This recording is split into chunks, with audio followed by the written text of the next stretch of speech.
Hey guys, welcome to another episode of ClyphX Pro Q&A with Stray. The question for this episode is, I'm trying to trigger different audio clips with the same button on a controller depending on where playback is in arrangement view. So once I'm passing into another section, I want the same button to trigger a different clip. In other words, I need to be able to automate which clip the button triggers at a given time in the arrangement. All right, we can do that by using variables.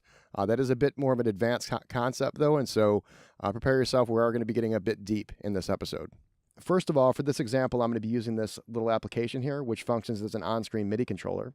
And I've defined a variable. You do that in the file name variables, which you'll find in the ClyphX Pro settings folder. The name of the variable is slot, and I've given it a default value of 1. I've also defined an X control, and this is going to trigger the play action.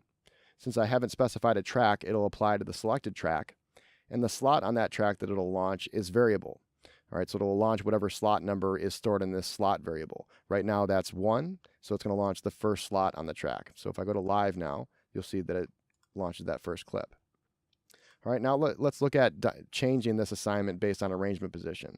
To do that, I'm going to use X cues, and I've got 3 set up here. These are all going to reassign that slot variable. So at the 4th bar, the slot variable will have a value of 9. At the 8th bar, have a value of 6. And at the 12th bar, it'll go back to having a value of 1. All right, so let's look at that.